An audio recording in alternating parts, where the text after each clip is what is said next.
In the midst of Arjuna's despair, Krishna's voice held a timeless wisdom as he spoke again, each word deepening Arjuna's understanding. Arjuna, he began, you must understand this. What is temporary in this world will not last, and what is eternal can never be destroyed. Those who see reality clearly know this difference. Only illusions fade, but the essence of life is forever. Arjuna listened intently as Krishna continued. The soul within you, the true life that fills your body, is indestructible. No force can harm or alter it. It lies beyond the reach of any weapon, shielded from harm by its very nature. This soul is what gives life, and no one, not even death, can touch it. Pausing, Krishna placed a hand on Arjuna's shoulder. Though the body will eventually perish, the soul that resides within is beyond all change, beyond any end we might imagine. So, Arjuna, rise with confidence and fight, knowing that the soul within is eternal and untouched by mortal struggles. To guide Arjuna further, Krishna explained, anyone who thinks the soul can kill or be killed does not see its true nature. The soul is beyond the acts of destruction. It neither kills nor can it be killed.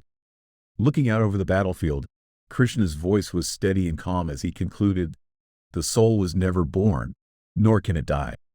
It has existed for all eternity and will continue beyond time itself. Even when the body falls, the soul remains eternal, timeless, and indestructible. And with these words, Krishna's wisdom began to lift the veil of sorrow from Arjuna's heart, opening his mind to the eternal truths that lay beyond the fears and attachments of this mortal life. Krishna's voice held a gentle firmness as he continued to unveil the truths of life and death. Arjuna, knowing that the soul is eternal, beyond birth and death, how can you think that anyone truly kills or is killed? The soul exists outside of death's reach. Seeing Arjuna's mind turning, Krishna offered a comparison. Imagine your body like a set of clothes, he said, his eyes kind. Over time, clothes wear out and lose their purpose, so you take them off and put on new ones. In the same way, the soul, timeless and unchanging, discards bodies that grow old or tired and simply moves on to new ones. It's a fresh start, like putting on new garments. Krishna then spoke of the soul's remarkable nature. This soul cannot be touched by anything in the physical world. No sword can cut it, no fire can burn it, water cannot make it wet, and the wind cannot dry it. It is beyond all that we know. No element can reach it. His words took on a deep resonance as he continued, the soul is constant. It cannot be destroyed, burned, soaked, or withered. It stays the same, unchanging, unmoving, existing forever.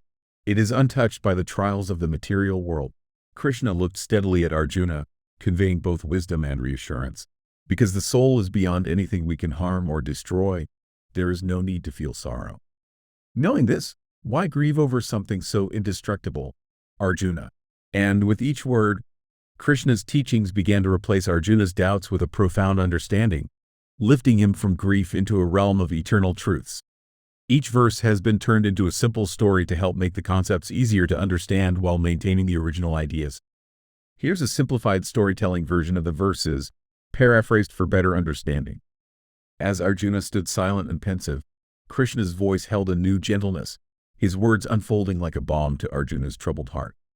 Even if you believed, Arjuna, that the soul is constantly born and constantly dies, would that be cause for grief? Even if the soul cycled endlessly through life and death, why let that bring you sorrow? He then offered a truth about life's inevitable cycles. Think about it. Everyone who is born must one day die, and everyone who dies will one day be born again. This is a natural and unbreakable cycle.